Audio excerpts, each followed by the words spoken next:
আজকে আমরা শুরু করতে চলেছি আমাদের সায়েন্স সিরিজের তৃতীয় ভিডিওটি। এই সিরিজের আগের দুটো ভিডিওর মতন আজকের ভিডিওতেও আমরা বিজ্ঞানের 50টি এমসিকিউ প্রশ্ন উত্তর নিয়ে আলোচনা করব। আগের দুটো ভিডিওর লিঙ্ক এই ভিডিওর ডেসক্রিপশনে পেয়ে যাবে। আর তোমরা যদি চ্যানেলটিকে এখনো সাবস্ক্রাইব না করে থাকো তাহলে চ্যানেলটিকে সাবস্ক্রাইব করে নেবে ভবিষ্যতে এরকম আরও ভিডিও পাওয়ার জন্য। চলে যাই প্রশ্ন উত্তরে। প্রথম প্রশ্ন, এফপিএস পদ্ধতিতে সময়ের একক কি? অপশনগুলো দেখে নাও। সেকেন্ড, মিনিট, ঘন্টা এবং জিএমটি। তো এফপিএস, এই যে এফপিএস রয়েছে, এফ ফর কি? এফ ফর হলো ফুট। পি ফর কি? পি ফর হলো পাউন্ড। আর এস ফর কি হলো? এস ফর হলো সেকেন্ড। তো ফুট, এই যে ফুট রয়েছে, ফুট কিসের একক? ফুট হলো স্মরণের একক বা লেন্থ বা ডিস্টেন্স যা বলবে। পাউন্ড হলো ভরের একক আর সেকেন্ড হলো সময়ের একক। তাহলে এখানে কি প্রশ্ন কি জানতে চাওয়া হচ্ছে? দেখো, এফপিএস পদ্ধতিতে সময়ের একক কি? এই যে সময়ের একক কি হলো? সময়ের একক হলো সেকেন্ড। এখানে উত্তর কি হয়ে যাবে? Option A, second. তো একটা কথা মনে রাখি, সিজিএস হোক, এসআই হোক বা এফপিএস হোক, তিনটি পদ্ধতিতেই কিন্তু সময়ের একক সেকেন্ড। চলে যাচ্ছি পরের প্রশ্নে। কোনো পদার্থের ভর এক্স, আয়তন ওয়াই এবং ঘনত্ব জেড হলে এক্স ওয়াই জেড এর মধ্যে সম্পর্ক কি? তো দেখো, আমরা করে নিই আগে, সম্পর্কটা বার করে নিই, তারপর আমরা অপশনগুলো চেক করব। তো ঘনত্ব, এই যে ঘনত্ব, আমরা কি জানি? ঘনত্ব ইকুয়াল টু ভর বাই আয়তন। তো এখান থেকে যদি আমরা ভ্যালুগুলো বসাই, দেখো ঘনত্ব কি?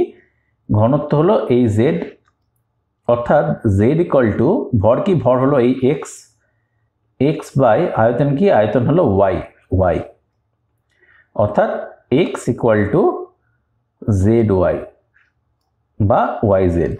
তো দেখো, X equal to Y Z বা জেড ওয়াই কোথায় রয়েছে? না, X equal to Y Z, এই যে। তাহলে উত্তর হয়ে গেল option B, X equal to Y Z. চলে যাচ্ছি পরের প্রশ্নে। সুস্থ চোখের দর্শন পাল্লা কত? অপশনগুলো দেখে নাও। 25 সেন্টিমিটার থেকে অসীম, 25 সেন্টিমিটার থেকে 200 সেন্টিমিটার, 100 সেন্টিমিটার থেকে 300 সেন্টিমিটার, আর লাস্ট অপশন হলো 25 সেন্টিমিটার থেকে 500 সেন্টিমিটার। তো সুস্থ চোখের দর্শন পাল্লা হলো 25 সেন্টিমিটার থেকে অসীম, অর্থাৎ 25 সেন্টিমিটারের নিচে যদি চোখ এবং তার বস্তুটির মধ্যে ডিস্টেন্স যদি 25 সেন্টিমিটার কম হয় তাহলে কিন্তু সম্পূর্ণরূপ ক্লিয়ারলি চোখ দেখতে পায় না। সুস্থ চোখে দর্শনের ন্যূনতম ডিস্টেন্স বা দূরত্ব হলো 25 সেন্টিমিটার, আর ম্যাক্সিমাম কত? ম্যাক্সিমাম হলো অসীম। তো সঠিক উত্তর হয়ে যাবে অপশানে 25 সেন্টিমিটার থেকে অসীম। চলে যাচ্ছি পরের প্রশ্নে। এই প্রশ্নে কি বলেছে দেখো, 3 ওহম এবং 6 ওহম দুটি রোধ সমান্তরাল সমবায়ে যুক্ত থাকলে তুল্য রোধ কত হবে? 3 ওহম, 4 ওহম, 2 ওহম না 1 ওহম? তো দেখো, সমান্তরাল সমবায়ে যদি যুক্ত থাকে তাহলে তার তুল্য রোধ যদি আর হয়, আর যদি তুল্য রোধ হয়, তাহলে যে ফর্মুলাটা আমরা ব্যবহার করে থাকি সেটা হলো 1/r ইকুয়াল টু 1 বাই, প্রথম রোধ কি আছে? 3, 1/3, দ্বিতীয় রোধ কি আছে? 6, 1/6। এখানে যদি আরও রোধ সমান্তরাল সময়ে থাকতো তাহলে কিন্তু আমরা প্লাস 1 বাই সেই রোধটা, প্লাস 1 বাই সেই রোধটা ডট ডট ডট করে চলে যেতাম, কিন্তু যেহেতু নেই সেহেতু এই পার্টটা আমাদের দরকার নেই, দুটো রোধই যেহেতু আছে। তো দেখো করলে কি হচ্ছে, 1/r ইকুয়াল টু 3 আর 6 লসাগু কত? 6, 2 প্লাস 1, 3/6, 1/2, অর্থাৎ 1/r equal to 1/2। That means that r equal to 2, অর্থাৎ তুল্য রোধ হলো 2 ওহম। কোনটা অপশান আছে? দেখো অপশান সি। তো অপশান সি হয়ে গেল 2 ওহম আমাদের অ্যান্সার। চলে যাচ্ছি পরের প্রশ্নে। শক্তি স্কেলার রাশি কারণের শুধু মান আছে, শুধু দিক আছে, মান ও দিক উভয়ই আছে, মান ও দিক উভয় নেই। তো স্কেলার রাশি মানে মনে রাখবে শুধুমাত্র মান আছে। যদি শুধু মান থাকে তবে সেটি স্কেলার, আর যদি মান স্কেলার, আর যদি মান ও অভিমুখ, মান প্লাস অভিমুখ বা দিক যেটা তোমরা বলবে, দুটিই থাকে তাহলে সেটা কিন্তু হয়ে গেল ভেক্টর রাশি। তো এখানে যেহেতু স্কেলার রাশি বলেই দিয়েছে, তাই শুধুমাত্র মান আছে, শুধু মান আছে, সেটা হবে আমাদের উত্তর। এখানে শক্তি থাকলো না কি থাকলো আমাদের দেখে কোনো দরকার নেই, স্কেলার যেহেতু রয়েছে এর শুধুমাত্র মান থাকবে। চলে যাচ্ছি পরের প্রশ্নে। 1 ওয়াট সমান কত হর্স পাওয়ার? অপশন দেখো 0.00134, 1.34, 746 না 476। তো আমরা জানি 1 horse power equal to 746 watt. এখানে কিন্তু এর ঠিক উল্টোটা জানতে চাওয়া হয়েছে। দেখো তো 1 ওয়াট সমান কত হবে? 1 ওয়াট সমান কত হবে? 1/746, অর্থাৎ এই যে ভ্যালুটা সেটা 1-এর থেকে কম হবে। আর দেখো এর মধ্যে কিন্তু অপশনের মধ্যে শুধুমাত্র একটাই রয়েছে, যেটা কিন্তু ভ্যালু 1-এর থেকে কম রয়েছে, তাই আমাদের ক্যালকুলেশন করার দরকার নেই, ডাইরেক্টলি অ্যান্সারটা বসিয়ে দেবে। অপশনগুলো এভাবে থাকবে যাতে তোমাদের বেশি ক্যালকুলেশন করতে না হয়, তোমাদের যদি কনসেপ্ট ক্লিয়ার থাকে তোমরা উত্তরটা করতে পারবে। এখানে যেহেতু 1/746 একটা 1-এর থেকে কম রয়েছে, উত্তরটা কিন্তু অপশন এ হয়ে যাবে। চলে যাচ্ছি পরের প্রশ্নে। সূর্যকে পৃথিবী 365 দিনে একবার পরিক্রমণ করলে পৃথিবী দ্বারা কার্য কত হবে? তো দেখো এটা যদি সূর্য হয়, এটা যদি কক্ষপথ হয় পৃথিবী ধরো এটা হলো পৃথিবী কিন্তু ঘুরে যাচ্ছে সূর্যের চারিদিকে, তাই তো? তো এই কক্ষপথ ধরে ঘুরে যাচ্ছে। এবার দেখে নাও এই যে সরণ, পৃথিবী যদি এখান থেকে শুরু করে যাত্রা এই পয়েন্ট এ, এইভাবে যদি ঘুরে কিন্তু আবার সেই সেম পয়েন্টেই চলে আসছে, অর্থাৎ দেখো সরণ s = 0, যেহেতু ডিস্টেন্স অতিক্রান্ত দূরত্ব আলটিমেটলি সরণ = 0, আর ওয়ার্কের ক্ষেত্রে যে ফর্মুলাটা আমরা ব্যবহার করি W = Fs, অর্থাৎ work done = force into displacement বা সরণ। এখানে এস এর ভ্যালু কিন্তু এই এস কিন্তু হয়ে যাচ্ছে 0, যার জন্য তোমার W ওয়ার্ক ডানও কিন্তু 0 হবে। তো এক্ষেত্রে উত্তর হয়ে যাবে ডি। এটা মনে রাখবে যে যেখানেই সরণ 0 হোক না কেন সেখানে কিন্তু কৃতকার্য 0 হবে। তুমি যদি একটি মাঠের চারিদিকে গোল গোল ঘুরতে থাকো তাহলে কিন্তু তোমার সরণ আলটিমেটলি যদি যে বিন্দু থেকে তুমি যাত্রা শুরু করছো, তুমি যদি সেই বিন্দুতে এবার ফিরে আসো তাহলে কিন্তু তুমি যত পাখি মারো না কেন তোমার আলটিমেট সরণ কিন্তু 0 হবে, এবং তোমার দ্বারা কৃতকার্য সেটাও কিন্তু 0 হবে। তো এটাই হলো এই কনসেপ্ট, সরণ 0 তাই কৃতকার্য 0। চলে যাচ্ছি পরের প্রশ্নে। 50 কিলোগ্রাম ভরের একটি বস্তুর উপর কত বল প্রয়োগ করলে এর ত্বরণ 4 মিটার/সেকেন্ড স্কোয়ার হবে? অপশনগুলো দেখে নাও। 30 ডাইন 30 নিউটন, 200 ডাইন 200 নিউটন। তো দেখেন এখানে কিলোগ্রাম রয়েছে আর এখানে রয়েছে 4 মিটার/সেকেন্ড স্কোয়ার, অর্থাৎ এসআই ইউনিট। তো প্রথমে কি এসআই ইউনিটে ফোর্সের একক কি? নিউটন। তো উত্তর বি আর ডি এর মধ্যে হবে। তো আমাদের এক্স্যাক্টলি বার করতে হবে কোনটা হচ্ছে। তো দেখো ফোর্সের ক্ষেত্রে যে ফর্মুলাটা আমরা ব্যবহার করি F = m × a, অর্থাৎ কি ফোর্স = মাস ইন্টু অ্যাক্সিলারেশন, বা বাংলায় যদি লিখি বল = ভর ইন্টু ত্বরণ। ভ্যালুগুলো বসিয়ে দাও। ভর কত 50, ত্বরণ কত বলেছে 4 মিটার/সেকেন্ড স্কোয়ার, তো আলটিমেটলি কত 200 নিউটন। উত্তর কোনটা হয়েছে? Option D 200 Newton. আশা করি বোঝাতে পেরেছি। চলে যাচ্ছি পরের প্রশ্নে। নক্ষত্রের শক্তির মূল উৎস কি? নিউক্লিয় সংযোজন, নিউক্লিয় বিভাজন? নিউক্লিয় বিভাজন ও সংযোজন দুটি না অলৌকিক ঘটনা? তো নক্ষত্রের শক্তির মূল উৎস হলো নিউক্লিয়ার ফিউশন, যেটার বাংলা হলো সংযোজন। এখানে কি হয়? হাইড্রোজেন থেকে হিলিয়াম তৈরি হয়। যেহেতু হাইড্রোজেন থেকে হিলিয়াম হচ্ছে তাই এটাকে সংযোজন বলা হয়। উত্তর কি হয়ে যাচ্ছে দেখো? অপশন এ নিউক্লিয়ার সংযোজন। চলে যাচ্ছি পরের প্রশ্নে।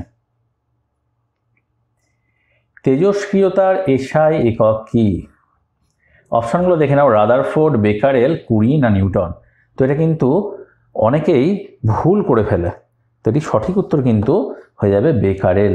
এই বেকারেলে কিন্তু তেজস্ক্রিয়তা আবিষ্কার করেছিলেন এবং তার নামেই কিন্তু তেজস্ক্রিয়তার এসআই একক ধরা হয়েছে। মোস্ট কমন একক কি? কুরি। এটা হলো কমনলি ইউজড, বাট এটা কিন্তু এসআই একক নয়। এসআই একক হলো বেকারেল বা বেকেরেল। তো সঠিক উত্তর হয়ে যাবে অপশান বি, বেকারেল। পরীক্ষাগারে প্রস্তুত প্রথম জৈব যৌগ হলো, অপশানগুলো দেখে নাও, ইউরিয়া, অ্যামোনিয়া, মিথেন না ফর্মিক অ্যাসিড। তো পরীক্ষাগারে প্রস্তুত প্রথম জৈব যৌগ হলো অপশান এ, ইউরিয়া। এই যে ইউরিয়া 1820 খ্রিস্টাব্দে কে আবিষ্কার করেছিলেন? ভোলহার। আর এই ইউরিয়াকে আমরা আর অন্য কোন নামে জানি? কার্বামাইড। ইউরিয়ার রাসায়নিক সংকেত কি? CONH2। এটাকে এভাবেও লেখা যায় CONH2NH2। তো এখানে দেখো কিন্তু 3টে প্রশ্ন আমাদের চলে এলো। সংকেত কি? কে আবিষ্কার করেছিলেন? অন্য কি নামে চিনি? প্লাস পরীক্ষাগারে প্রথম প্রস্তুত জৈব যৌগ কোনটি? টোটাল 4টে প্রশ্ন কিন্তু আমরা এখানে আলোচনা করলাম। চলে যাচ্ছি পরের প্রশ্নে। একটি জৈব গ্রিনহাউস গ্যাসের নাম, অপশনগুলো দেখে নাও, মিথানল, ইথানল, মিথেন না CH4। এর উত্তর হয়ে যাবে অপশন সি, মিথেন। মিথেন হলো একটি জৈব গ্রিনহাউস গ্যাস, এর সংকেত হলো CH4। এটাকে আমরা আর কি নামে জানি? Mars gas. Mars gas, MARSH gas. চলে যাচ্ছি পরের প্রশ্নে। 4টি ধাতুর মিশ্রণে গঠিত একটি সংকর ধাতু হলো, 4টি ধাতুর মিশ্রণে একটি সংকর ধাতু কোনটি? দেখে নিই। অপশন হচ্ছে পিতল, কাঁসা, জার্মান সিলভার না ডুরালুমিন। তো পিতল, এই যে পিতলের মধ্যে কি থাকে? পিতলের মধ্যে থাকে কপার আর জিঙ্ক। কাঁসার মধ্যে থাকে কপার আর টিন। জার্মান সিলভারের মধ্যে কি থাকে? কপার, নিকেল এবং জিঙ্ক। আর ডুরালুমিনের মধ্যে কি থাকে? Aluminium, copper, manganese, magnesium. তো এখান থেকে দেখে নাও যে ডুরালুমিনের মধ্যে কিন্তু আমরা 4টে ধাতু পেয়ে যাচ্ছি, তাই অ্যান্সার কিন্তু হয়ে যাবে অপশন ডি, ডুরালুমিন। চলে যাচ্ছি পরের প্রশ্নে।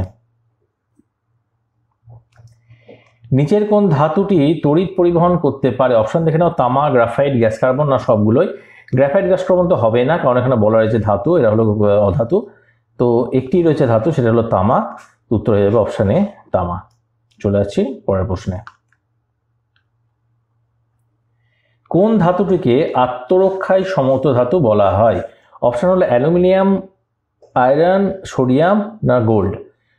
তো সঠিক উত্তর হয়ে যাবে অপশন এ, অ্যালুমিনিয়াম। অ্যালুমিনিয়ামকে কি বলা হয়? আত্মরক্ষায় সমর্থ ধাতু। চলে যাচ্ছি পরের প্রশ্নে।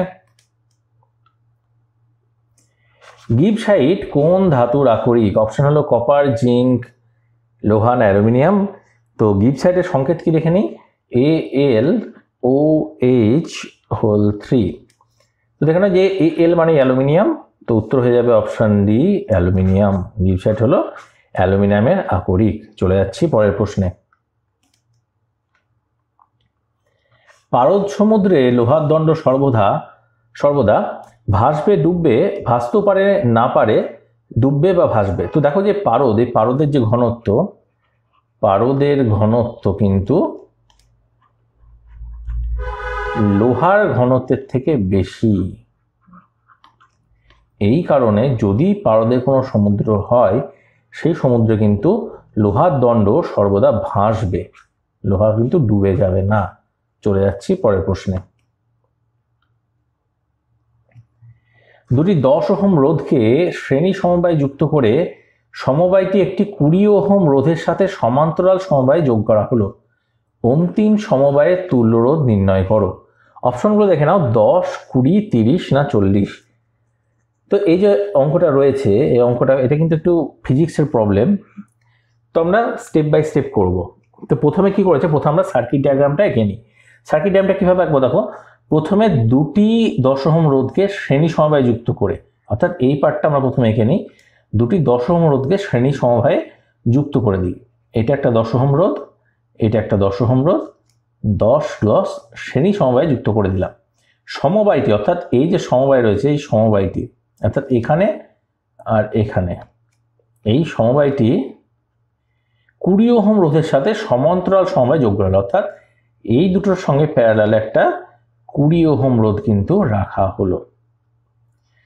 বলেছে অন্তিম সমবায়ের তুল্য রোধ, অর্থাৎ এই যে এ পয়েন্ট এবং এই যে বি পয়েন্ট এর মধ্যে তুল্য রোধ আমাদের বার করতে হবে। এটা 20 ওহম। তো দেখো স্টেপ বাই স্টেপ করব। প্রথমে এই দুটো রোধ দেখো, এই দুটো রোধ কিন্তু শ্রেণী সমবায়ে রয়েছে, এই 10 ওহম, এই 10 ওহম। তো এই দুটোকে শ্রেণী সমবায়ে যোগ রয়েছে মানে আমরা যোগ করে দিতে পারি, 10 + 10 20। তো এটাকে আমরা কি করে দিলাম, এই 20 করে দিলাম। আর বাকিটা দেখো যেরকম ছিল সেরকমই আমরা রেখে দিই, এই 20, এই পয়েন্ট বি, এই পয়েন্ট এ। এবার দেখো এই যে সার্কিটটা আমরা আঁকলাম এটা কিন্তু আলটিমেটলি কি হয়ে দাঁড়াচ্ছে, দুটো 20 ওহম রোধ সমান্তরাল সমবায়ে রয়েছে। তো তুল্য রোধ যদি আর হয় তাহলে 1/r = 1/20 + 1/20 = 2/20 = 1/10, অর্থাৎ 1/r = 1/10, দ্যাট মিনস r = 10। তো 10 কোথায় আছে দেখো, অপশান এ 10 ওহম, উত্তরে যাবে আমাদের অপশান এ। চলে যাচ্ছি পরের প্রশ্নে।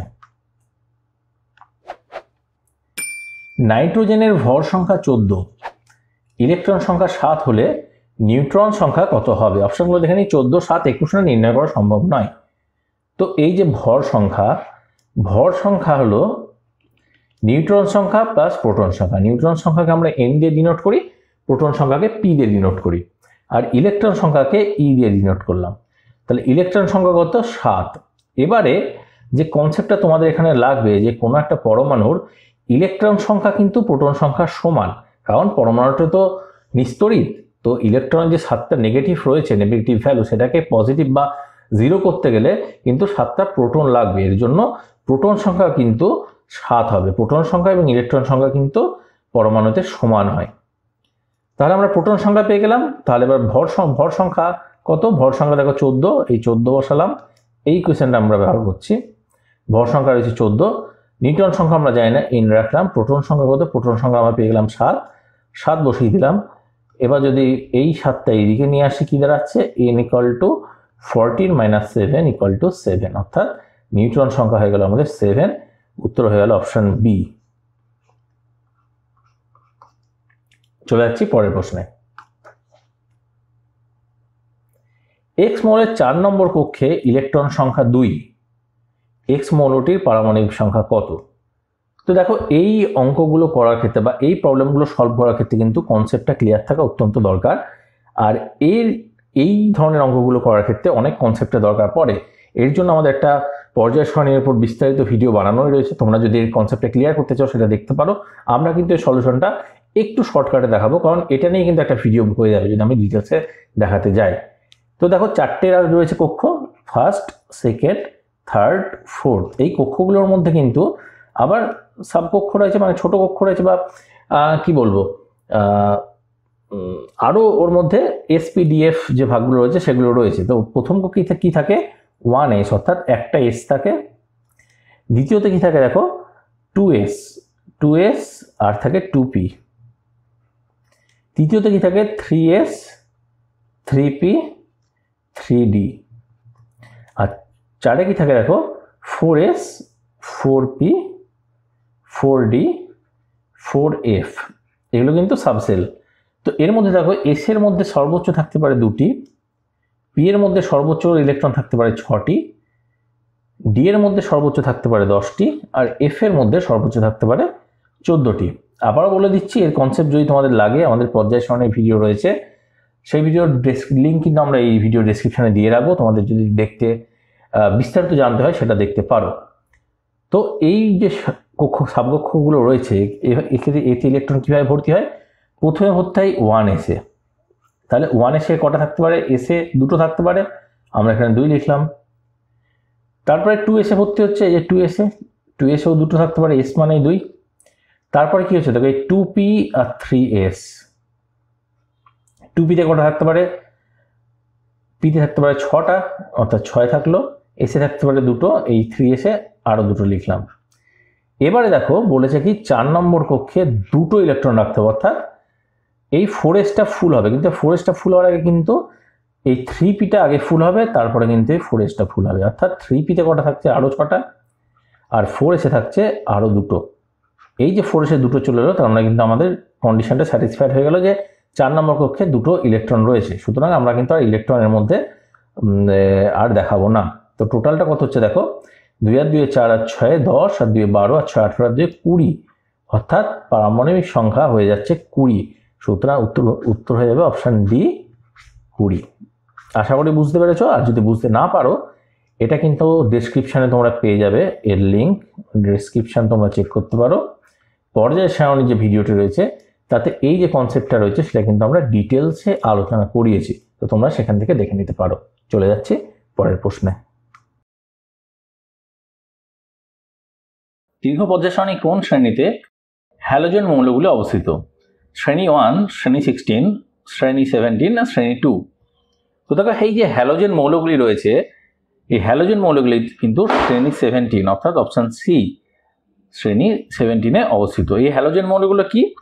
হ্যালোজেন মৌলগুলো হলো fluorine F, chlorine Cl, bromine Br, iodine I এবং অ্যাস্টাটিন এটি।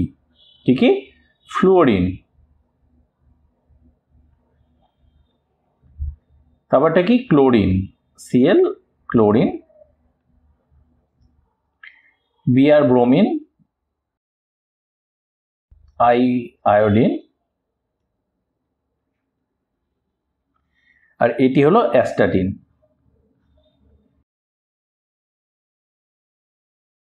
তো এই যে 5টি মৌল রয়েছে কত নম্বর শ্রেণীতে, তাদেরকে কিন্তু হ্যালোজেন বলা হয়। চলে যাচ্ছি পরের প্রশ্নে। পেরিস্কোপে দর্পণগুলি বাহুর সঙ্গে কত কোণে থাকে? অপশান দেখো 90 ডিগ্রি, 45 ডিগ্রি, 60 ডিগ্রি না 30 ডিগ্রি। তো পেরিস্কোপ কিভাবে কাজ করে আমরা একটু দেখে নিই। পেরিস্কোপকে অনেকটা এইভাবে আমরা আঁকতে পারি।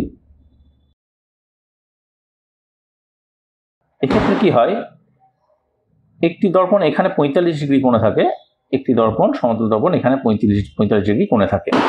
এর ফলে কি হয় যে দেখো এই দিক দিয়ে যখন আমার কোনো একটা বস্তু, এখানে ধরো কোনো একটা অবজেক্ট রয়েছে ও, এই অবজেক্টটা থেকে আলো প্রতিফলিত হয়ে প্রথমে এখানে পড়ে, এখানে যেহেতু 45 ডিগ্রি কোণে রয়েছে এটা একদম স্ট্রেট নিচে নেমে যায়, এটা এখানে এলো, এটা এদিকে গেল, তারপর এখান থেকে কিন্তু আবার এটা 45 ডিগ্রি কোণে বেঁকে এটা কিন্তু হিউম্যান যে আই রয়েছে, এখানে ধরো চোখ রয়েছে, ধরে নাও এটা চোখ, তো যে হিউম্যান আই পড়ে, ফলে কিন্তু আমরা এই যে অবজেক্টটাকে সেটা কিন্তু এখান থেকে দেখতে পাই। পেরিস্কোপ সাধারণত কোথায় ব্যবহার করা হয়? সাবমেরিনে। কারণ কি, সাবমেরিনে কি হয় দেখো, সাবমেরিন কিন্তু জলের নিচে থাকে, বা জলের উপরে যদি কিছু দেখতে হয় তখন এই যে পেরিস্কোপের এই পার্টটা, উপরের পার্টটা থাকে জলের উপরে, আর এটা থাকে নিচে, জলের নিচে সাবমেরিনের মধ্যে। তাহলে সাবমেরিনের মধ্যে থেকে কিন্তু দর্শক সে কিন্তু বাইরের দৃশ্য দেখতে পায়। তো বুঝতে পারছো পেরিস্কোপ কিভাবে কাজ করে? তাহলে এর কিন্তু দর্পণগুলি 45 ডিগ্রি কোণ থাকে, এই কোণটা হলো 45 ডিগ্রি, এবং আজকাল পেরিস্কোপে দর্পণের জায়গায় প্রিজমও ব্যবহার করা হয়ে থাকে। তো দুটো কিন্তু অপশনে থাকতে পারে। তো চলে যাচ্ছি পরের প্রশ্নে। চন্দ্রপৃষ্ঠে কোনো মানুষের ভর 100 কিলোগ্রাম হলে পৃথিবীতে তার ওজন কত হবে? অপশনগুলো দেখে নাও, 100 কিলোগ্রাম, 600 কিলোগ্রাম, 98 নিউটন আর 980 নিউটন। তো চন্দ্রপৃষ্ঠে মানুষের ভর 100 কিলোগ্রাম। এই ভর কিন্তু সব জায়গায় একই থাকে, ভর কখনো পরিবর্তন হয় না। অর্থাৎ এম যদি 100 কেজি তোমার চাঁদে হয়, এম কিন্তু 100 কেজি পৃথিবীতেও হবে। এবার ডাব্লিউ ওয়েট কি, weight equal to M into G. M কত 100, জি কত আমরা জানি 9.8 মিটার পার সেকেন্ড স্কোয়ার, গুণ করে কত হয়ে যাচ্ছে আমাদের 980। তাহলে 980 নিউটন হয়ে গেল আমাদের সঠিক উত্তর। চলে যাচ্ছি পরের প্রশ্নে। পর্যায় সারণীতে অবস্থিত প্রথম ধাতুকল্পের নাম কি? অপশনগুলো দেখে না, বোরন, সিলিকন, জার্মেনিয়াম না আর্সেনিক। তো দেখো ধাতুকল্প, এই ধাতুকল্প কেন বলা হয়? ধাতুকল্প হলো সেই ধরনের মৌলগুলি যার মধ্যে ধাতু এবং অধাতু উভয়েরই কিছু কিছু গুণ দেখা যায়। অধাতু, তো এই ধাতুকল্পগুলি কি কি? ধাতুকল্প হলো বোরন, বোরন, বোরনের পর রয়েছে সিলিকন, সিলিকন, তারপরে রয়েছে জার্মেনিয়াম, জিই জার্মেনিয়াম।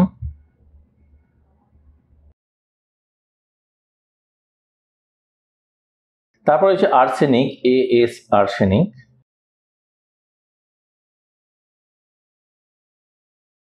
তারপর হচ্ছে অ্যান্টিমনি, এসবি অ্যান্টিমনি।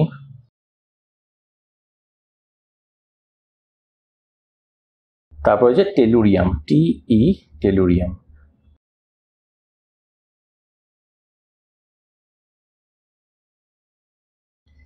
এই যে ছটি রয়েছে, এই ছটি কিন্তু এই ছটি হলো ধাতুকল্প। তো এর মধ্যে প্রথমে কোনটা রয়েছে দেখো, প্রথমে রয়েছে বোরন।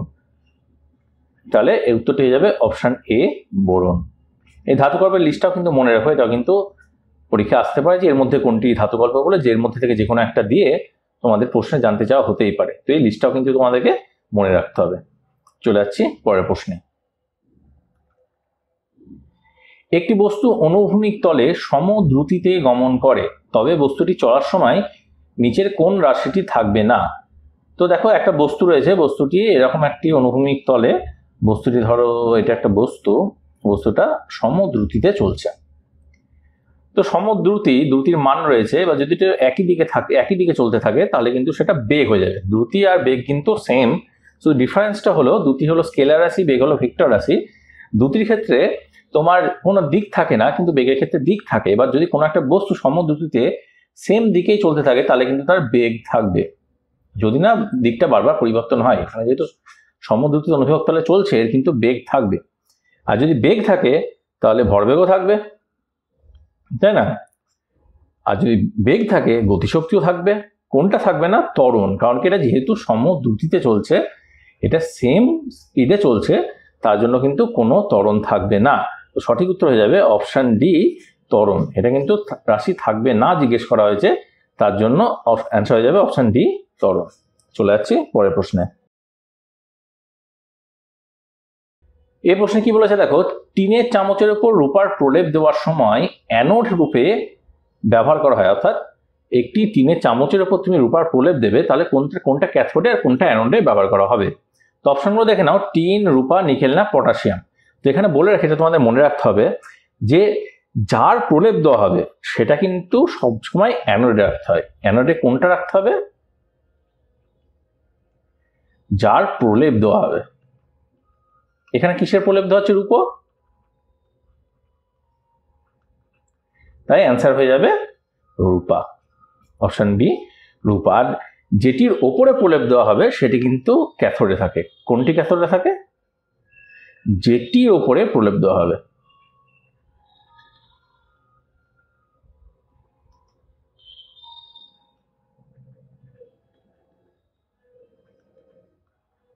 তো এখানে কোনটি হবে? এখানে হবে যে টিনের চামচটি রয়েছে, সেই টিনের চামচটি কিন্তু হয়ে যাবে তোমার ক্যাথোডে থাকবে, আর রূপা যেটা রয়েছে সেটা কিন্তু অ্যানোডে থাকবে। তাহলে অ্যানোডে কি হলো? অ্যানোড হলো আমাদের রূপা। চলে যাচ্ছি পরের প্রশ্নে। এই প্রশ্নে কি বলেছে দেখো, যে ব্যারোমিটারকে চাঁদে নিয়ে গেলে কি ঘটবে? পরিমাপের পাঠ একই থাকবে, অর্থাৎ পৃথিবীতে যে পাঠ রয়েছে সেই পাঠই থাকবে। পরিমাপের পাঠ কমে যাবে, অর্থাৎ পৃথিবীর থেকে চাঁদে ব্যারোমিটারের পরিমাপের মাপ কি কমে যাবে? না পরিমাপের মাপ বেশি হবে, অর্থাৎ চাঁদে কি পরিমাপের মাপ বেশি হবে? না পরিমাপের কোনো পাঠ দেবেন না। তো দেখো চাঁদে আমরা জানি যে কোনো বায়ু থাকে না, সুতরাং যদি বায়ু না থাকে, চাঁদে কিন্তু বায়ু থাকে না। যেহেতু বায়ু থাকে না, তাই বায়ুমণ্ডলে যে চাপ রয়েছে সেটিও থাকবে না। এর ফলে কি হবে, কিন্তু ব্যারোমিটার কোনো পাঠ দিতে পারবে না। তো উত্তর হয়ে যাবে অপশন ডি, পরিমাপের কোনো পাঠ দেবে না। আশা করি বুঝতে পেরেছো। চলে যাচ্ছি পরের প্রশ্নে। এই প্রশ্নে কি বলেছে দেখে নাও, 40 ওহম রোধ বিশিষ্ট একটি তারকে মাঝখান থেকে ভাঁজ করে বর্তনীতে যুক্ত করলে তুল্য রোধ কত হবে? অপশনগুলো দেখে নাও, 40 ওহম, 80 ওহম, 20 ওহম না 120 ওহম। তো দেখো এটা যদি আমাদের একটা 40 ওহম একটা রোধ হয়, সেটাকে কি বলেছে? মাঝখান থেকে আমাদের ভাঁজ করতে হবে, অর্থাৎ এই মাঝখান থেকে কিন্তু আমরা ভেঙে নিলাম। তারপরে কি বলেছে, সেটাকে বর্তনীতে যুক্ত করতে হবে। অর্থাৎ আলটিমেটলি কি দাঁড়াচ্ছে দেখো, এই যে আমরা এটাকে মাঝখান থেকে ভাঙলাম, সেটাকে ভাঁজ করে এইভাবে করে, এই যেটা এইটা আর এই পয়েন্ট দুটো যোগ করে এইভাবে আমরা যোগ করছি, এটা হলো বর্তনীতে যোগ করতে হবে। তো তো বলেছে যে এর তুল্য রোধ কত হবে। তো 40কে যেহেতু আমরা মাঝখান থেকে ভাঁজ করছি, তো উপরেও 20 পাবো আমরা ওহম, নিচেও আমরা 20 ওহম রোধ পাবো। আর যেহেতু ভাঁজ করেছি আমরা, তার জন্য কি ভাঁজ করলে এটা কিন্তু সমান্তরালে চলে আসে, সমান্তরাল সমবায়।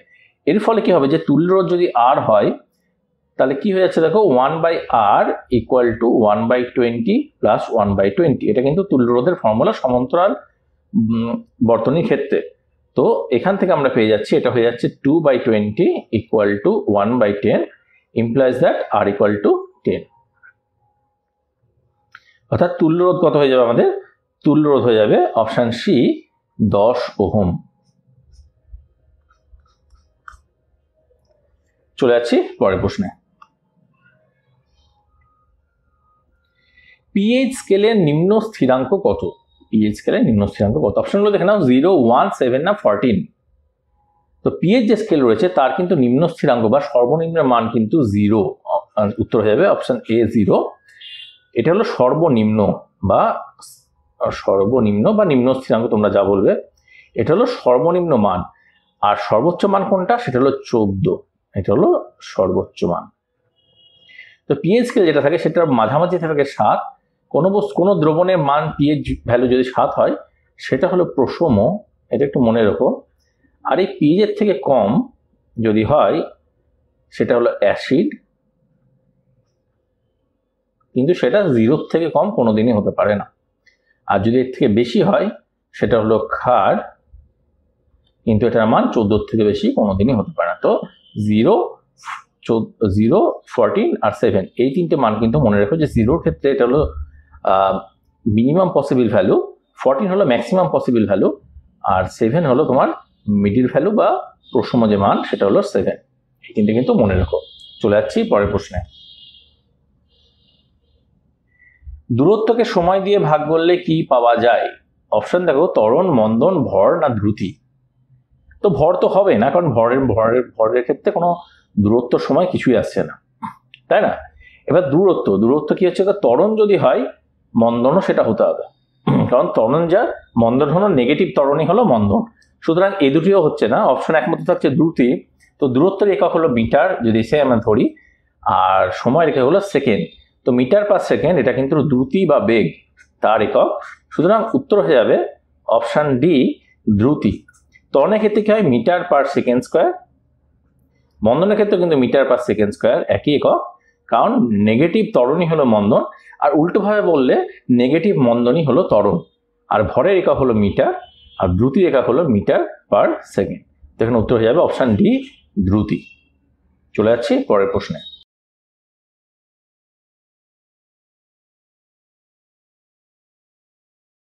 এই প্রশ্নে কি বলেছে? ফিউজকে কোন সমবায়ের সাথে যুক্ত করা হয়?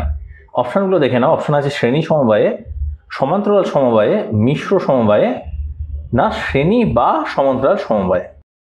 তো ফিউজকে কিন্তু শ্রেণী সমবায় বা সিরিজে কানেক্ট করা হয়। উত্তর হয়ে যাবে অপশন এ। সিরিজে কেন কানেক্ট করা হয়? কারণ যে তড়িৎ প্রবাহটা হচ্ছে সেটা কিন্তু সম্পূর্ণরূপে তোমার ফিউজ তারের মধ্যে দিয়ে যাওয়ার প্রয়োজন আছে। সেটি যখন যায় সেই তড়িৎ প্রবাহের মাত্রার উপর নির্ভর করে কিন্তু ফিউজ কাজ করে। যখন সেই মাত্রা, তড়িৎ প্রবাহ মাত্রা ফিউজ তারের ক্যাপাসিটির বাইরে বেরিয়ে যায়, তখন কিন্তু ফিউজ তারটা জ্বলে যায় বা সার্কিটটা ডিসকানেক্টেড বা ওপেন হয়ে যায়। তো এর জন্যই ফিউজটা সর্বদা সিরিজে রাখা হয়। চলে যাচ্ছি পরের প্রশ্নে। 5 কেজি ভরের একটি বস্তুর বেগ 20 মিটার পার সেকেন্ড থেকে পরিবর্তিত হয়ে 10 মিটার পার সেকেন্ড হলে বস্তুর ভরবেগের পরিবর্তন কি হবে? অপশনগুলো দেখে নাও।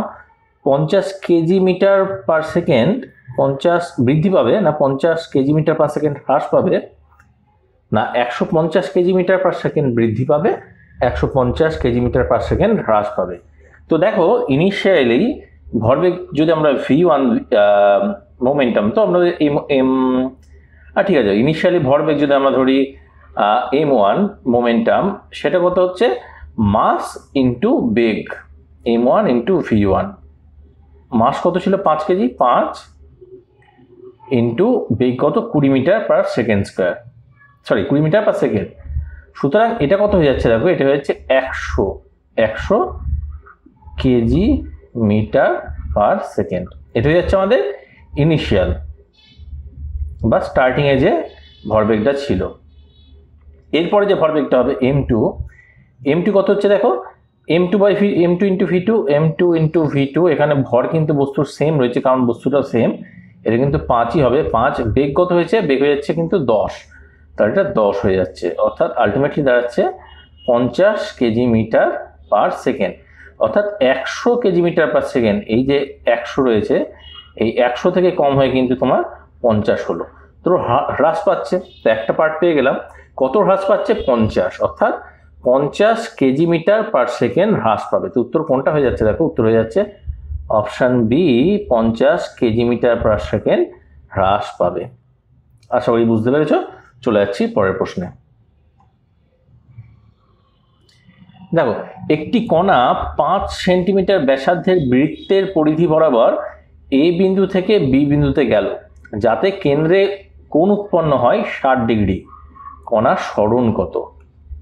আচ্ছা, এটা ছবিটা না আঁকলে কিন্তু তোমরা বুঝতে পারবে না, তো আমি ছবিটা একটু এঁকে নিই। যদি এটা একটা বৃত্ত হয়, বৃত্তটা খুব একটা ভালো হয়নি, কিন্তু ধরে নাও যেটা বৃত্ত, এটা ধরো সেন্টার।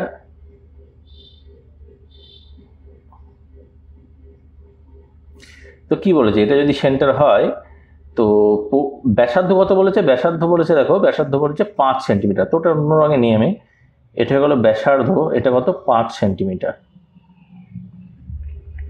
তো এ বিন্দু থেকে, এটা যদি এ বিন্দু হয়, এটা যদি এ বিন্দু হয়, এই বিন্দু থেকে কিন্তু সেই বি বিন্দুতে এসছে, এই বি বিন্দুতে হেঁটে গেল বা যেভাবে ও গেল। এর ফলে কেন্দ্রে কত কোণ উৎপন্ন, কেন্দ্রে যে কোণ উৎপন্ন হলো, আমি যদি এই বি পয়েন্টকে কেন্দ্রের সঙ্গে যোগ করে দিই, কেন্দ্রে কোণ কত উৎপন্ন হলো, কেন্দ্রে কিন্তু কোণ উৎপন্ন হলো আমার 60 ডিগ্রি। তো বলি যে সরণ কত, এবার সরণ কিন্তু এই যে পরিধি বরাবর কিন্তু সরণ হবে না, সরণ সর্বদা স্ট্রেট লাইনে হয়। তো সরণ কি হবে দেখো, সরণ হয়ে যাবে, যদি আমি এখান থেকে একটা স্ট্রেট লাইন টানি, এটা হয়ে যাবে আমাদের সরণ।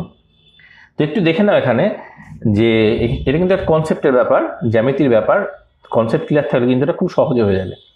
কনসেপ্টটা হলো, এই ত্রিভুজের দেখো এই কোণটা, এই এই এটা হলো ব্যাসার্ধ, বৃত্তের ব্যাসার্ধ, সুতরাং এটা 5 সেন্টিমিটার, এটাও কিন্তু বৃত্তের ব্যাসার্ধ, তাই না? তাহলে এটাও 5 সেন্টিমিটার হচ্ছে, আর একটা কোণ কিন্তু 60 ডিগ্রি। এর ফলে সমদ্বিবাহু ত্রিভুজ, এটাও কিন্তু 60 ডিগ্রি হবে। এর ফলে কি হচ্ছে দেখো, এইটাও কিন্তু 60 ডিগ্রি হচ্ছে, কারণ তিনটে কোণের মান কিন্তু সমষ্টি হলো 180 ডিগ্রি। সুতরাং আমরা পেয়ে গেলাম যে তিনটে কোণের মান হলো 60 ডিগ্রি। সুতরাং এই যে বাহুটা, এটারও কিন্তু দৈর্ঘ্য হয়ে যাবে 5 সেন্টিমিটার। এই ত্রিভুজের বি এ বাহুর দৈর্ঘ্য কিন্তু 5 সেন্টিমিটার। তো সরণ হলো সেই বিয়েটাই হলো সরণ। তো সরণ কত হয়ে যাচ্ছে আমাদের, 5 সেন্টিমিটার। Option A. আশা করি কনসেপ্টটা বুঝতে পেরেছো, না পারলে ভিডিওটা একটু পিছিয়ে নিয়ে গিয়ে আরেকবার দেখে নিতে পারো। চলে যাচ্ছি পরের প্রশ্নে। প্রতি বছর 23শে অক্টোবর 6:02 থেকে, সকাল 6:02 থেকে বা 6:02 AM থেকে 6:02 PM, অর্থাৎ সন্ধ্যে 6:02 পর্যন্ত রসায়ন জগতে কোন দিন উদযাপন করা হয়? খুব সুন্দর একটা প্রশ্ন। অপশনগুলো দেখে নাও, mole day, IUPAC day, atom day না পাউন্ড ডে। তো এটি সঠিক উত্তর হয়ে যাবে কিন্তু অপশন এ, মোল ডে।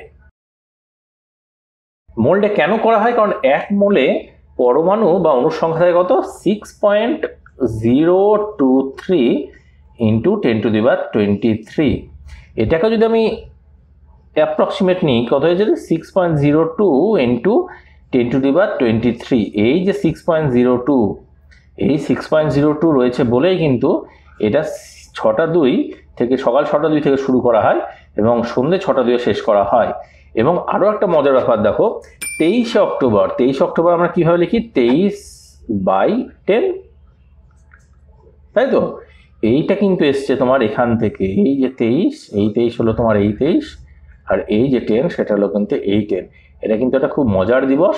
যেমন তোমাদের পাই দিবস রয়েছে, তেমনি কিন্তু এই মোল দিবসটাও কিন্তু এই যে সংখ্যাটা রয়েছে, মোল 6.023 × 10⁻23, এখান থেকে কিন্তু ডিরাইভ করে সময় এবং দিন দুটোই কিন্তু বার করা হয়। চলে যাচ্ছি পরের প্রশ্নে। 220 ভোল্ট 60 ওয়াট ও 110 ভোল্ট 60 ওয়াট বাতি দুটির রোধের অনুপাত নির্ণয় করো। অপশন দেখো 4:1, 2:1, 1:4 না 1:2। তো এখানে কিন্তু একটু ক্যালকুলেশন তোমাদের করতে হবে। তো ওয়াট বা যেটা রয়েছে ওয়াট বা সেটা কি ভি ইন্টু আই, আবার ভি সমান কত, V equal to I R, অর্থাৎ I equal to V by R. এখানে যদি তোমরা বসিয়ে দাও তাহলে কি হচ্ছে দেখো ভি স্কোয়ার বাই আর, অর্থাৎ W equal to V square by R. আমরা যদি আরটাকে এখানে নিয়ে আসি কোনাকুনি গুণ করে এটাকে এখানে নিয়ে আসি তাহলে কি হয়ে যাচ্ছে দেখো W equal to R equal to V square by W. তো আমরা কিন্তু এই ফর্মুলাটা ব্যবহার করবো এখানে, কি R equal to V square by W. ফর্মুলাটা কিভাবে আনলাম তোমাদের বুঝিয়ে দিলাম যে W equal to V I, এখানে আই এর মান আমরা I equal to V by R আমরা বসিয়ে কিন্তু পেয়ে গেলাম W equal to V square by I, V square by R, এবং সেটা যদি কোনাকুনি গুণ করি তাহলে পেয়ে যাবো R equal to V square by W. তো দেখো ইনিশিয়ালি কত ছিল এই বা প্রথম বাতির ক্ষেত্রে কি ছিল, তাহলে প্রথম বাতির ক্ষেত্রে আর হলো V square by W, V কত 220, অর্থাৎ 220 স্কোয়ার বাই ডাব্লিউ কত দেখো 60।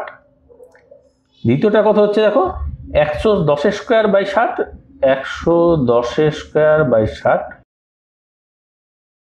এর অনুপাতটা কিন্তু হবে আমাদের উত্তর। তো এই 60 আমি কেটে দিলাম, আলটিমেটলি দাঁড়ালে কি দেখো 220 স্কোয়ার, অর্থাৎ 220 ইন্টু 220, আর এদিকে চলে আসছে 110 ইন্টু 110। এই 110কে যদি 110 দিয়ে যদি 220 কাটি এখানে পেলাম 2, এই 110কে যদি কাটি এখানে পেলাম 2, অর্থাৎ 2 ইন্টু 2 1, অর্থাৎ 4:1, 4:1, 4:1, 4:1। তো এটা কিন্তু হয়ে যাচ্ছে আমাদের উত্তর। অপশন এ 4:1 আছে দেখো, তাহলে উত্তরটা যাবে অপশন এ 4:1। আশা করি কনসেপ্টটা বুঝতে পেরেছো। এগুলো কিন্তু কনসেপচুয়াল প্রশ্ন, তোমার যদি কনসেপ্ট ক্লিয়ার না থাকে তাহলে কিন্তু এই প্রশ্নগুলো করতে পারবে না। তার জন্য আমরা এই অঙ্কগুলোই বেশি, তোমার এই ধরনের প্রবলেমগুলো বা এই ধরনের প্রশ্নগুলো কিন্তু বেশি করে আলোচনা করছি। চলে যাচ্ছি পরের প্রশ্নে। নিচের কোনটি স্কেলার রাশি নয়? তো এটা কিন্তু তোমাদের মনে রাখবে যে কোনটা স্কেলার রাশি কোনটা ভেক্টর রাশি, নাহলে কিন্তু বার করা খুব মুশকিল হয়ে যাবে। তা বলে দিচ্ছি আমি একটু হালকা করে যে কোনটি স্কেলার রাশি নয়, অর্থাৎ তোমাকে জানতে চাওয়া হচ্ছে বেসিক্যালি যে কোনটি ভেক্টর রাশি, অর্থাৎ কোনটির মান এবং দিক দুটি রয়েছে। শক্তির দেখো মান রয়েছে, দিক নেই, শক্তি হলো স্কেলার রাশি, তো এটি হলো স্কেলার। উষ্ণতার দেখো কোনো দিক নেই, এটাও হলো স্কেলার। ঘনত্বরও কোনো দিক নেই, এটাও স্কেলার। ওজন দেখো ওজনে কিন্তু মান এবং দিক দুটোই রয়েছে, এটা কিন্তু ভেক্টর রাশি। কোন দিকের দিকটা কোন দিকে, জি এর দিক যেদিকে বা অভিকর্ষজ ত্বরণের মান দিক যেদিকে সেটা কিন্তু হলো ওজনের দিক। তো এটির সঠিক উত্তর হয়ে যাবে কোনটি স্কেলার রাশি নয়, অর্থাৎ কোনটি ভেক্টর রাশি, সেটা অ্যান্সার হয়ে যাবে অপশন ডি ওজন। চলে যাচ্ছি পরের প্রশ্নে। আমরা জানি প্রোটনের আধান ধনাত্মক এবং ইলেকট্রনের আধান ঋণাত্মক, তাহলে নিউক্লিয়াসের আধান কি হবে? অর্থাৎ পরমাণুর যে নিউক্লিয়াস রয়েছে, আমি যদি শুধু নিউক্লিয়াসটাকে কনসিডার করি তাহলে সেই নিউক্লিয়াসের আধান কি হবে? অপশনগুলো দেখে নাও, ধনাত্মক বা ঋণাত্মক, ধনাত্মক, ঋণাত্মক না আধানহীন। তো দেখো এটা কিন্তু একটা কনসেপচুয়াল কোশ্চেন, যে একটা যদি আমাদের পরমাণু থাকে, ব্যাটন থাকে, তার কেন্দ্রে রয়েছে নিউক্লিয়াস, এই নিউক্লিয়াসের মধ্যে কি থাকে নিউট্রন প্লাস প্রোটন, আর এই যে বাইরের কক্ষগুলো রয়েছে সেখানে কিন্তু আমাদের কি থাকে, ইলেকট্রন থাকে। তো দেখো এই নিউক্লিয়াস, তাহলে নিউক্লিয়াস কি থাকছে, প্রোটন প্লাস নিউট্রন। নিউট্রন যেটা রয়েছে তার কিন্তু কোনো আধান নেই, এটা কিন্তু নিউট্রাল। প্রোটনের যদি ধনাত্মক হয় তাহলে কিন্তু এই যে নিউক্লিয়াসটা রয়েছে সেটাও কিন্তু ধনাত্মক হয়ে যাবে। তো উত্তর কি হবে, নিউক্লিয়াসের আধান কি হবে, ধনাত্মক, অপশন বি ধনাত্মক। চলে যাচ্ছি পরের প্রশ্নে। কোনো বস্তুর বেগ যদি শব্দের বেগের থেকে বেশি হয় তবে ওই বেগকে বলে শব্দোত্তর বেগ, শব্দের বেগ, সুপারসনিক বেগ না কোনোটি নয়? তো এটির উত্তর কিন্তু সুপারসনিক বেগ। এটা কিছু বোঝানোর নেই, এটা তোমাদের মনে রাখতে হবে সুপারসনিক বেগ। এর জন্য যে জেটগুলির স্পিড তোমার শব্দের থেকে বেশি তাদেরকে সুপারসনিক জেটও বলা হয়ে থাকে। তো এর উত্তর হয়ে যাবে সুপারসনিক বেগ। চলে যাচ্ছি পরের প্রশ্নে। কোণ বা অ্যাঙ্গেল পরিমাপক যন্ত্রের নাম কি? অপশনগুলো দেখে নাও, গ্রাফোমিটার, হেলিওমিটার, হাইড্রোমিটার না হাইগ্রোমিটার। এটাও তোমাদের মনে রাখতে হবে। এটা সঠিক উত্তর হয়ে যাবে অপশন বি হেলিওমিটার। এই যে হেলিওমিটার রয়েছে, হেলিওমিটার কি কাজে ব্যবহার করা বলো তো? হেলিওমিটার কিন্তু ব্যবহার করা হয় আকাশে দুটি তারা বা নক্ষত্রের মধ্যে যে কোণ রয়েছে, কৌণিক ডিস্টেন্স বা অ্যাঙ্গুলার ডিস্টেন্স বা কোণ অ্যাঙ্গেল, সেই কোণটা মেজার করতে কিন্তু এই হেলিওমিটার ব্যবহার করা হয়। সুতরাং এর উত্তর হয়ে যাবে অপশান বি, হেলিওমিটার। চলে যাচ্ছি পরের প্রশ্নে। ম্যাগনেসিয়ামের পারমাণবিক সংখ্যা 12, Mg++ আয়নে ইলেকট্রন সংখ্যা কত? অপশনগুলো দেখে নাও, 8, 10, 12 না 16। দেখো ম্যাগনেসিয়ামের পারমাণবিক সংখ্যা 12। এটা ইমপ্লাই কি করে, এর মধ্যে প্রোটন কটা রয়েছে 12টা, অর্থাৎ P = 12। এটা কিন্তু P ফর ফসফরাস নয়, আমি কিন্তু এটা প্রোটন বোঝাচ্ছি। অর্থাৎ ভালো করে লিখি আমি, যদি তোমরা গুলিয়ে ফেলো, প্রোটন = 12টা রয়েছে। এবার একটা পরমাণু কিন্তু সেটা কিন্তু নিউট্রাল হয়, অর্থাৎ তার কোনো সেটি ধনাত্মক হয় না, ঋণাত্মক হয় না, তার আধান কিন্তু 0 হয়। সুতরাং এটিকে 0 করতে গেলে ইলেকট্রনের সংখ্যাও কিন্তু তোমার 12 হবে। কিন্তু এখানে কি বলেছে দেখো, Mg++। অর্থ কি হলো, Mg থেকে যদি দুটো ইলেকট্রন বেরিয়ে যায় তাহলে কিন্তু সেটা Mg++ হয়। একটি ইলেকট্রনের জন্য একটি প্লাস, দুটি ইলেকট্রনের জন্য দুটি প্লাস। অর্থাৎ এই যে 12টা ছিল, 12টা থেকে কিন্তু দুটো ইলেকট্রন আমাদের বেরিয়ে গেছে। সুতরাং হয়ে যাচ্ছে আলটিমেটলি করে 10টা ইলেকট্রন। তার জন্য উত্তরটা কি হয়ে যাবে দেখো, অপশন বি, 10। আশা করি বোঝাতে পেরেছি। চলে যাচ্ছি পরের প্রশ্নে। এই প্রশ্নে কি বলেছে, মানুষের হাত কোন শ্রেণীর লিভার? অপশনগুলো দেখে নাও, প্রথম শ্রেণী, দ্বিতীয় শ্রেণী, তৃতীয় শ্রেণী না সবগুলি? তো মানুষের হাত কিন্তু তৃতীয় শ্রেণীর লিভার, অপশান সি, তৃতীয় শ্রেণীর লিভার। কেন আমরা দেখে নিই একটু। ধরো এটা একটা মানুষের হাত, আঁকাটা হয়তো খুব একটা ভালো হবে না, কিন্তু ওটা বোঝার চেষ্টা করো তাহলে হবে। তো এটা যদি একটা মানুষের হাত হয়, এটা দেখো মানুষের হাত কিন্তু কাঁধের এই জায়গাটায় ফিক্স থাকে। তো এটা হলো আমাদের আলম্ব বিন্দু, বা যেটাকে ফালক্রাম বলা হয়, আলম্ব। তো হাতে যদি কিছু একটা তুমি নাও, কোনো একটা বস্তু নাও, তার ওয়েটটাই কিন্তু আমাদের ভার, আর আমাদের যে বলটা প্রয়োগ করা হয় সেটা কি, সেটা কিন্তু হাতের মাসেল প্রয়োগ করে, সেটা কিন্তু হলো বল। তো একদিকে আলম্ব বিন্দু, অপর দিকে ভার, আর মাঝামাঝি জায়গায় বল, এটা যদি ক্রিয়া করে তাহলে সেই ধরনের লিভারকে কি বলা হয়, সেই ধরনের লিভারকে বলা হয় তৃতীয় শ্রেণীর লিভার। এই কারণেই মানুষের হাত হয়ে যাবে তৃতীয় শ্রেণীর লিভার। চলে যাচ্ছি পরের প্রশ্নে। সূর্যের কেন্দ্র থেকে পৃথিবীর কেন্দ্র পর্যন্ত গড় দূরত্বকে কি বলা হয়? অপশনগুলো দেখা নাও, 1 ফেমটোমিটার, 1 আলোকবর্ষ, 1 পারসেক না 1 অ্যাস্ট্রোনমিক্যাল একক? তো সঠিক উত্তর হয়ে যাবে 1 অ্যাস্ট্রোনমিক্যাল একক। এটা বোঝার কিছু নেই। অ্যাস্ট্রোনমিক্যাল এককের ডেফিনেশনটাই হলো সূর্য থেকে পৃথিবীর গড় দূরত্ব। এর উত্তর হয়ে যাবে 1 অ্যাস্ট্রোনমিক্যাল একক। চলে যাচ্ছি পরের প্রশ্নে। বায়ুমণ্ডলে কোন স্তরে উপগ্রহগুলি অবস্থান করে? অপশনটা দেখে নিই, ট্রপোস্ফিয়ার, স্ট্র্যাটোস্ফিয়ার, এক্সোস্ফিয়ার না মেসোস্ফিয়ার?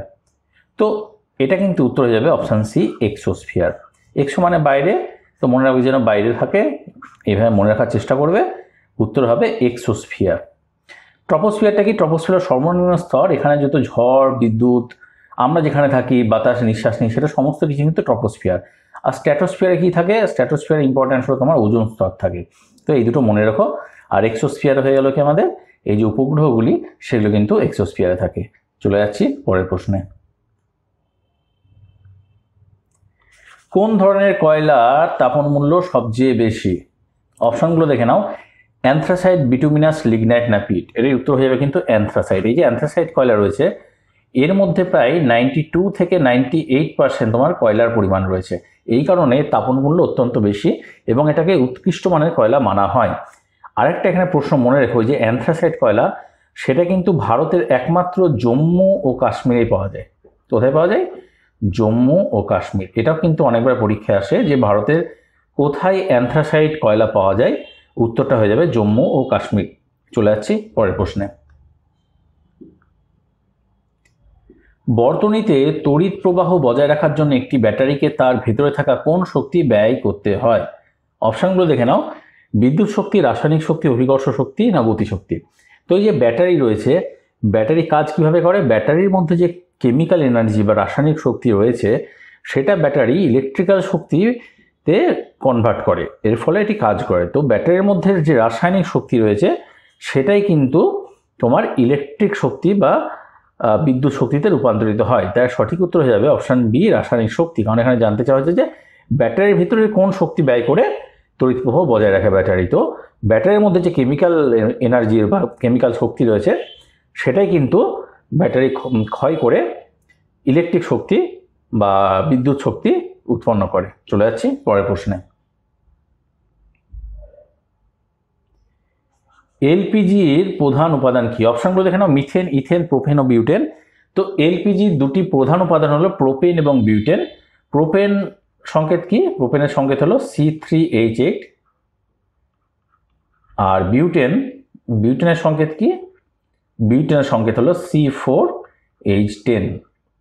তো এই প্রোপেন বিউটেনের মধ্যে কিন্তু বেশি থাকে বিউটেন, তাই উত্তরটি এখানে কিন্তু হয়ে যাবে অপশান ডি, বিউটেন। এলপিজির প্রধান উপাদান হলো বিউটেন। চলে যাচ্ছি পরের প্রশ্নে। বৈদ্যুতিক বাল্বে ব্যবহৃত টাংস্টেনের ল্যাটিন নাম কি? দেখো, ল্যাটিন নাম তো মনে রাখা খুব কঠিন, কিন্তু একটা কথা মনে রাখবে যে ল্যাটিন নাম থেকে কিন্তু যে সংকেতগুলো হয় মৌলের সেগুলো কিন্তু হয়। আর টাংস্টেনের সংকেত কি? টাংস্টেনের সংকেত হলো ডাব্লু। এটা কিন্তু মনে রাখো, যেহেতু টাংস্টেনের সংকেত ডাব্লু তাই উত্তর হয়ে যাবে অপশান এ, কুলফ্রাম। তো এটা মনে রাখো, প্রত্যেকটা মৌলের সংকেতগুলো কিন্তু মনে রাখার চেষ্টা করো, পরীক্ষায় আসতে পারে। টাংস্টেনের যেহেতু অনেকে ভাববে যে টাংস্টেন যেহেতু টি দিয়ে শুরু তার জন্য কিন্তু এটা আসে মাঝে মধ্যে পরীক্ষায়। টাংস্টেন কিন্তু এর সংকেত কিন্তু টি দিয়ে শুরু নয়, এর সংকেত কিন্তু ডাব্লু, এটা কিন্তু মনে রাখো। চলে যাচ্ছি পরের প্রশ্নে। নিচের কোনটি বেশি তাপমাত্রা নির্দেশ করে? আচ্ছা দেখে নিই কি করে। 0 ডিগ্রি সেন্টিগ্রেড, 0 ডিগ্রি ফারেনহাইট, 0 কে না সবগুলি সমান? তো প্রথমে দেখে নিই 0 ডিগ্রি সেন্টিগ্রেড আর 0 ডিগ্রি ফারেনহাইটের মধ্যে কোনটা বেশি তাপমাত্রাকে নির্দেশ করে। তো 0 degree centigrade equivalent to 32 degree Fahrenheit. অর্থাৎ এর অর্থ কি? 0 ডিগ্রি সেন্টিগ্রেড কিন্তু 0 ডিগ্রি ফারেনহাইটের থেকে বেশি। কেন কি? 0 32-এর থেকে কম, 0 ডিগ্রি ফারেনহাইট 32 ডিগ্রি ফারেনহাইটের থেকে কম উষ্ণতা, এই কারণে 0 ডিগ্রি সেন্টিগ্রেডের থেকেও কম উষ্ণতা। তো এই 0 ডিগ্রি সেন্টিগ্রেড আর 0 ডিগ্রি ফারেনহাইটের মধ্যে বেশি হয়ে গেল কিন্তু আমাদের 0 ডিগ্রি সেন্টিগ্রেড। এবার দেখে নিই এই 0 ডিগ্রি সেন্টিগ্রেড আর 0 কে এর মধ্যে কোনটা তাপমাত্রা বেশি। তো 0 কে, এই যে 0 কে মানে কেলভিন স্কেলের 0 যে মান সেটা হলো -273 ডিগ্রি সেন্টিগ্রেড। অর্থাৎ এ আর বি এর মধ্যে এ হলো 0 ডিগ্রি সেন্টিগ্রেড আর সি হলো -273 ডিগ্রি সেন্টিগ্রেড। তো স্বাভাবিকভাবেই 0 ডিগ্রি সেন্টিগ্রেড হলো বেশি তাপমাত্রা। তো এখানে উত্তরটি হয়ে যাবে অপশান এ, 0 ডিগ্রি সেন্টিগ্রেড। তো এই যে স্কেলগুলো রয়েছে, স্কেলগুলোর যে মিনিমাম টেম্পারেচারটা বা নিম্ন স্থিরাঙ্ক কি সেটা কিন্তু একটু মনে রাখার চেষ্টা করো। সেলসিয়াসের ক্ষেত্রে 0, ফারেনহাইটের ক্ষেত্রে 32 আর কেলভিনের ক্ষেত্রে কিন্তু 0, কিন্তু সেই 0টা মানে হলো -273 ডিগ্রি সেন্টিগ্রেড। চলে যাচ্ছি পরের প্রশ্নে। কোন মৌলের সাথে Cl- আয়নের ইলেকট্রন বিন্যাস একই? অপশনগুলো দেখে নাও, হিলিয়াম, আর্গন, ক্রিপ্টন না নিয়ন। তো দেখো Cl-, এই যে Cl রয়েছে, ক্লোরিনের পারমাণবিক সংখ্যা কত? ক্লোরিনের পারমাণবিক সংখ্যা হলো 17। Cl- অর্থাৎ কি? এতে কিন্তু একটা ইলেকট্রন বেশি রয়েছে, এই যে ইলেকট্রন মাইনাস মানে কিন্তু একটা ইলেকট্রন বেশি রয়েছে। তো Cl- কত ইলেকট্রন হবে? 17 + 1 = 18। অর্থাৎ আমাদেরকে বেশি করে বার করতে হবে যে এর মধ্যে কোনটির পারমাণবিক সংখ্যা 18। তো 18 পারমাণবিক সংখ্যা কার? 18 পারমাণবিক সংখ্যা হলো আর্গনের। তো উত্তর হয়ে যাবে অপশন বি, আর্গন এয়ার। চলে যাচ্ছি আমাদের শেষ প্রশ্নে। সেলসিয়াস স্কেলে দুটি বস্তুর তাপমাত্রার পার্থক্য 10 ডিগ্রি হলে কেলভিন স্কেলে এই তাপমাত্রার পার্থক্য কত হবে? দেখো অপশনগুলো 10, 273, 263 আর 283। তো ধরে নিই আমরা কিছু একটা ধরে নিই, দুটো টেম্পারেচার ধরে নিই, দেখবো যে সেটার ভ্যালু কেলভিনে কত, তারপর আমরা পার করব। তো প্রথমে আমরা কি 0 ডিগ্রি সেন্টিগ্রেড আর 10 ডিগ্রি সেন্টিগ্রেড, ডিফারেন্স কত? 10 ডিগ্রি সেন্টিগ্রেড। তো আমরা তার জন্য এই দুটো সেন্টিগ্রেড স্কেলে তাপমাত্রা ধরে নিলাম। এবার 0 ডিগ্রি সেন্টিগ্রেড ইকুইভ্যালেন্ট কত? 273 কে। আর 10 ডিগ্রি সেন্টিগ্রেড ইকুইভ্যালেন্ট কত? 283 কে। তাহলে দেখো এর ডিফারেন্সটা কত হয়ে যাচ্ছে? ডিফারেন্সটা হয়ে যাচ্ছে 10 কে। সুতরাং অ্যান্সার কি হবে? Option A 10। বুঝতে পেরেছ? সেন্টিগ্রেডের 0 ডিগ্রি মানে হলো কিন্তু কেলভিনের 273 কেলভিন, আর কেলভিনের 0 কেলভিন মানে হলো সেন্টিগ্রেডের -273 ডিগ্রি সেন্টিগ্রেড। তো এই যে ডিফারেন্সটা হয়, ডিফারেন্সটা যদিও সমান, কিন্তু এর প্রত্যেক ডিগ্রির যে মান বা ডিগ্রির যে পার্থক্য সেটা সেন্টিগ্রেড এবং কেলভিনের সমান, কিন্তু এর যে রিডিংটা অর্থাৎ মানটা যেটা আমরা দেখি 0 কেলভিন 0 ডিগ্রি, সেটা কিন্তু সমান নয়। এটা হলো 0 কে ইকুইভ্যালেন্ট টু -273 ডিগ্রি সেন্টিগ্রেড, আর উল্টো হয় যদি আমরা লিখি সেটা হয়ে যাবে কি 0 ডিগ্রি ইকুয়াল টু 273 কে। অর্থাৎ এর মানের মধ্যে পার্থক্য সবসময় 273 থাকে। অর্থাৎ আমাকে যদি 0 ডিগ্রি কোনো একটা সেন্টিগ্রেড তাপমাত্রা বলে দেওয়া থাকে, সেটা থেকে যদি আমি 273 যোগ করে দিই তাহলে কিন্তু আমরা সেটা কেলভিন তাপমাত্রা পেয়ে যাব। আবার উল্টোভাবে যদি আমরা দেখি, যদি একটা কেলভিন টেম্পারেচার দেওয়া থাকে সেটা থেকে যদি আমরা 273 বিয়োগ করে দিই তাহলে কিন্তু আমরা সেন্টিগ্রেড স্কেল পেয়ে যাব। অর্থাৎ ধরো তোমাকে বলে দেওয়া হলো 273 কেলভিন, এটা সেন্টিগ্রেডে কত, তো এটাকে যদি -273 করে দাও তাহলে আমরা পেয়ে যাবে 0 ডিগ্রি সেন্টিগ্রেড। তো উত্তর হবে 0 ডিগ্রি সেন্টিগ্রেড। উল্টো হয় যদি তোমাকে বলা থাকে ধরো 10 ডিগ্রি সেন্টিগ্রেড, এটা 273 কত, কেলভিন স্কেলে কত, তাহলে কি করবে? এর সঙ্গে 273 যোগ করে দেবে, তাহলে কত হয়ে যাবে? 283 কেলভিন। আশা করি বোঝাতে পেরেছি। বন্ধুরা, এই ছিল সায়েন্সের 50টি প্রশ্নোত্তর নিয়ে পার্ট 3 ভিডিওটি। আমরা কিন্তু এইভাবে 500টি কম্পিটিটিভ এক্সাম রিলেটেড বিজ্ঞানের প্রশ্ন নিয়ে আলোচনা করব। আজকের এই ভিডিও নিয়ে আমরা অলরেডি 150টি প্রশ্ন আলোচনা করে ফেলেছি। তোমাদের এই সায়েন্স সিরিজ কেমন লাগছে আমাদের কমেন্টে জানিও। আর যদি ভিডিওটি ভালো লেগে থাকে তাহলে চ্যানেলটিকে সাবস্ক্রাইব এবং ভিডিওটিকে লাইক ও শেয়ার করতে ভুলো না। ধন্যবাদ।